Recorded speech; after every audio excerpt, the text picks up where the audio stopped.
Regency hospital Lucknow ने cardiology और neurovascular medicine में एडवांस इंटरवेंशनल देखभाल को मजबूत करने के लिए अपनी लखनऊ फैसिलिटी में नेक्स्ट जनरेशन कैथ लैब का उद्घाटन किया। ये नई प्रणाली high definition real time imagine, बेहतर वर्कफ्लो क्षमता और मरीजों के ज़्यादा आराम के जरिए सुरक्षित, तेज़ और ज़्यादा सटीक मिनिमली इन्वेसिव प्रक्रिया के मदद करने के लिए डिज़ाइन किया गया है। हॉस्पिटल के दीर्घकालीन चिकित्सीय उद्देश्यों को साझा करते हुए रीजेंसी हेल्थ के managing director doctor Atul Kapoor ने कहा कि मामलों की जटिलता जैसे जैसे बढ़ती है, तब इलाज के परिणाम केवल डॉक्टर की व्यक्तिगत विशेषज्ञता पर नहीं बल्कि प्रक्रिया को सहयोग देने वाली तकनीकी प्रणालियों की विश्वसनीयता पर भी निर्भर करते हैं। यह कैथ लैब उस विश्वसनीयता को मजबूत बनाती है और डॉक्टरों को एडवांस कार्डियक और न्यूरोवेस्कुलर इंटरवेंशन में ज़्यादा सटीकता और निरंतरता के साथ काम करने की सहूलियत प्रदान करती है।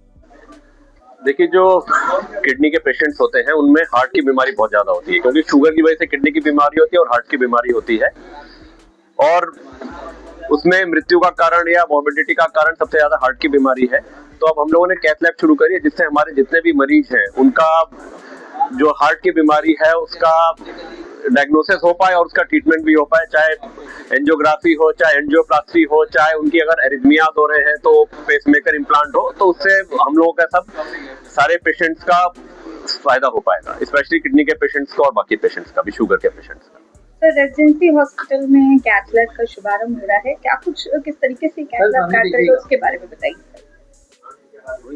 हम लोग कैथ लैब की सुविधाएं स्टार्ट कर रहे हैं। अभी तक रीजेंसी में हम नॉन इन्वेजिव सुविधाएं देते थे, जिसमें ECG, इको, TMT, होल्टर, इस प्रकार की सुविधाएं मरीजों को हम लोग देते थे। अभी हम लोग कैथ लैब सुविधा स्टार्ट कर रहे हैं। इसका मतलब है जो इन्वेजिव फैसिलिटीज, जो किसी मतलब पेशेंट को जैसे हार्ट अटैक की दिक्कत होती है तो उसमें एंजियोग्राफी, एंजियोप्लास्टी है, या फिर पेशेंट कुछ रहते हैं जो चक्कर खा के गिर पड़ते हैं और हम पाते हैं कि उन्हें कंप्लीट हार्ट ब्लॉक की समस्या है, तो उनको पेसमेकर की अर्जेंट रिक्वायरमेंट होती है, जो अभी तक हम सुविधा नहीं दे पा रहे थे। अब हम कोशिश करेंगे वो भी हम अपने लखनऊ वासियों को दे सकें, और अर्जेंट बेसिस पे 24 आवर्स ये सुविधा हम लोग कोशिश करेंगे प्रोवाइड करें, और with a fully functional ICCU भी है। तो इसलिए हमारी एक पूरी टीम रहेगी जो 24 घंटे कवर दिया करेगी। किसी भी प्रकार की हृदय संबंधित दिक्कत रहती है तो उसके लिए हम पूरी तरीके से तैयार रहेंगे। सर, हम आजकल देख रहे हैं कि हृदय से संबंधित बीमारियां लगातार बढ़ती जा रही हैं, तो उसके लिए क्या कुछ आप अपनी तरफ से सजेशन देना चाहेंगे? देखिए, हृदय संबंधित दिक्कतें डेफिनेटली बहुत ज़्यादा बढ़ती जा रही हैं हमारे देश में, तो उनका सिंपल समाधान है कि अपनी जीवन शैली में सुधार रखें, खाने पीने में सुधार रखें। बहुत सारी चीज़ें हैं, जैसे स्मोकिंग है, अल्कोहल है, फास्ट फूड है, बर्गर, पिज्ज़ा, कोल्ड ड्रिंक, इन सब चीज़ों को जितना अवॉइड करेंगे उतना अच्छा आपके लिए रहेगा। इसके साथ ही अपना रूटीन हेल्थ चेकअप जरूर करवाया करें, क्योंकि बहुत सारी बीमारियां ऐसी होती हैं जो आपके अंदर रहती हैं लेकिन आपको कभी पता नहीं चल पाती हैं, जैसे कि शुगर रहता है, ब्लड प्रेशर रहता है। ये ऐसी समस्याएं होती हैं जिनके बहुत ज़्यादा लक्षण नहीं होते। ये लक्षण तभी प्रोड्यूस करेंगे जब आपके किसी भी ऑर्गन में डिजीज आ जाएगा, जैसे आपका किडनी डैमेज हो जाएगा, आपकी आंखें डैमेज हो जाएंगी, आपका हार्ट डैमेज हो जाएगा, तो फिर ये शुगर, BP पता चलता है तो काफ़ी लेट हो जाता है। इसलिए समय समय पे रूटीन बेसिस पे अपना शुगर ज़रूर चेक कराएं, अपना ब्लड प्रेशर चेक कराएं, अपना कोलेस्ट्रॉल लेवल्स का हमेशा ध्यान रखें, अपने वजन को रूटीनली चेक करें, और एक प्रॉपर स्लीप ले, मेडिटेशन ले, टेंशन फ्री लाइफ व्यतीत करने की कोशिश करें। डेली एक्टिविटीज़, व्यायाम बहुत ज़रूरी है। कोशिश करें आधे घंटे से 45 मिनट तक डेली व्यायाम करने की कोशिश करें। व्यायाम नहीं कर सकते तो एटलीस्ट मॉडरेट इंटेंसिटी एक्सरसाइज, जिसका मतलब होता है पार्क में घूमें, टहलें, वॉकिंग करें। ये भी आपके स्वास्थ्य के लिए बहुत अच्छा रहेगा। और फिर भी अगर आपको किसी भी प्रकार की दिक्कत होती है, दर्द होता है, घबराहट, बेचैनी, उलझन, पसीना, तो अपने निकटतम फिजिशियन से या कार्डियोलॉजिस्ट से संपर्क करें, और जो भी वो आपको सुझाव दें उसको अवश्य फॉलो करें।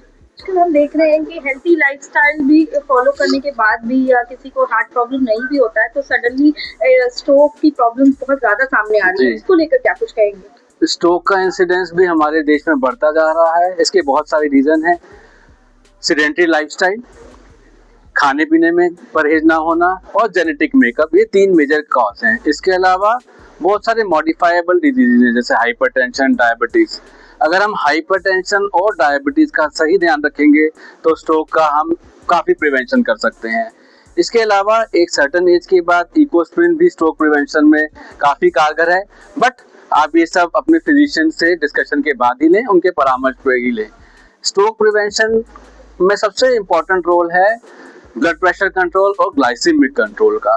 तो हम अपना ब्लड प्रेशर और ग्लाइसेमिक कंट्रोल, खास करके जो डायग्नोज हाइपरटेंसिव और डायबिटिक हैं, बहुत ज़रूरी है।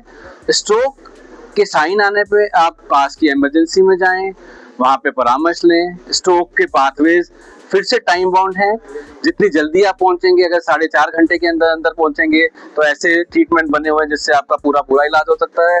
अदरवाइज डेडिकेटेड स्ट्रोक सेंटर्स में मेडिकल, सर्जिकल और न्यूरो इंटरवेंशन तीनों प्रोटोकॉल कायम है।